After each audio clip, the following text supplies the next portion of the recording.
In April 2025, China and the EU struck a deal on electric vehicle tariffs, replacing the previous 45.3% tariff ceiling with a minimum price commitment. This breakthrough emerged from intense negotiations, with EU Trade Commissioner Maros Sefcovic and Chinese Commerce Minister Wang Wentao finalizing the framework via video call. They agreed on a price floor mechanism to balance market competition, ensuring Chinese electric vehicles do not flood Europe with low prices while sidestepping tariff barriers. The agreement includes flexible price standards tailored to brands like BYD and Geely, coupled with a bilateral mechanism to oversee implementation. This pivot not only eases trade tensions, but carries profound implications amid global uncertainty. The agreement marks a critical thaw in China-EU relations, particularly under the shadow of Trump's global tariff war. Europe, rather than bowing to the US, chose to align with China. Europe's economy is mired in trouble, with soaring inflation, an unresolved energy crisis, and sluggish growth in core nations like Germany. Persisting with a hardline stance against China would be self-sabotage. China boasts the world's largest auto market, with over 30 million vehicles sold in 2024, dwarfing the combined totals of the US and Europe. European carmakers like Volkswagen, BMW, and Mercedes rely heavily on China, with data showing Volkswagen's China sales accounting for nearly a third of its global volume. If relations sour, China could retaliate with higher import tariffs or market access restrictions, a blow that would cripple European automakers. By contrast, warming ties with China offers tangible benefits. China's electric vehicle supply chain leads globally, with CATL's lithium iron phosphate batteries delivering low costs and high efficiency. European carmakers, by tapping into this network, can slash production costs and accelerate electrification to meet the EU's stringent carbon standards. To penetrate Europe, Chinese firms are ramping up investments. BYD has set up a plant in Hungary, pouring in billions of euros, while Geely explores factory options in Spain. These ventures bring jobs and technology, easing Europe's economic strain. German firms like Volkswagen are desperate to secure their foothold in China, seeking to avoid consumer backlash. For luxury brands like Mercedes and BMW, China's market is vital. By retaining high-end buyers and transitioning to electric, they can weather short-term sales dips. The deal hints at broader shifts.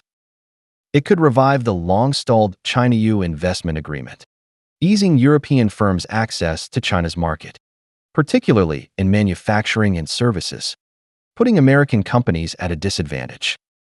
China is also pressing the EU to loosen restrictions on tech firms like Huawei. In the past, Europe's ideological qualms sidelined Huawei, inflating 5G costs and slowing progress. For instance, Deutsche Telekom noted that removing Huawei equipment would cost billions of euros extra. Easing these curbs would speed up Europe's tech upgrades and build mutual trust. I hope this isn't a stalling tactic, but a strategic recalibration for Europe in global chess. For too long, Europe played loyal ally in the US-EU partnership, only to face repeated betrayals. From steel tariffs to the Inflation Reduction Act, to recent tariff threats against the EU, the US ally label rings hollow. More alarmingly, America's retreat on Ukraine leaves Europe facing Russia's military pressure head-on. Meanwhile, China, oceans away, has never made territorial demands. It's the US eyeing Denmark's Greenland, not China, a fact Europeans know well. The EU is far from powerless. As one of the world's largest economies, it boasts deep industrial roots and technical prowess. If it consolidates resources and balances ties with China and Russia, the EU could absolutely claim a pole in a multipolar world. Yet potential won't materialize on its own. Europe must fight, not surrender. Power is earned, not gifted, and what's lost on the battlefield won't be won at the negotiating table, especially against a rogue like Trump. If the EU resigns itself to being a US vassal, it risks not just losing strategic autonomy, but becoming an economic colony of American tech giants. Militarily, NATO's hefty bills weigh Europe down.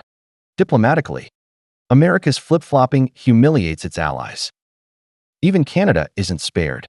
So why would Europe expect a reliably pro-Europe US president? Now is the moment. If the EU seizes this chance to deepen ties with China and unites internally, it can still reshape its global standing as a true pole in a multipolar order. That demands courage and action. The China-EU electric vehicle deal quietly defies US unilateralism, breathing new life into globalization. Globalization shouldn't mean a US-dictated model. Nations can forge a fairer trade and financial system through dialogue.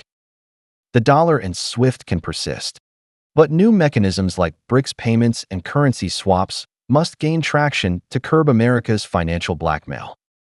A new global payment system or monetary union should also take shape to safeguard national economies.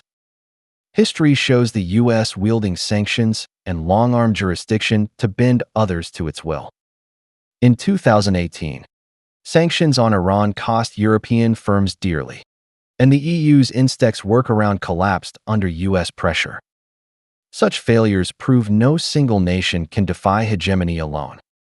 China, with its vast market and resolute stance, fuels change, but it can't do it alone. Europe, BRICS nations, ASEAN, and others must step up to champion a decentralized globalization. This spans beyond trade to technical standards, data governance, and energy cooperation. If the EU and China deepen ties in renewables, they could pioneer a new global paradigm, dismantling US dominance in high-end manufacturing and digital economies. Only through collective resistance can the world break free from unilateralism's grip and build a truly equitable system. This deal is just the start. China and the EU hold immense potential in AI, green energy, and beyond. China's innovation and market scale, paired with Europe's industrial heritage and R&D strength, could redefine global industries. Challenges loom large, though. The US won't stand idly by as China and Europe grow closer, and Europe's internal rifts could derail progress. France's wariness of China clashes with Germany's pragmatism, weakening EU unity. Still, for now, China and Europe have chosen to extend hands, not fists. Europe must realize that giving up means losing its shot, while fighting secures its future. This small step ignites a spark of hope. If nations worldwide set aside biases and unite against unilateralism, globalization might see a genuine revival, not a retreat into protectionism.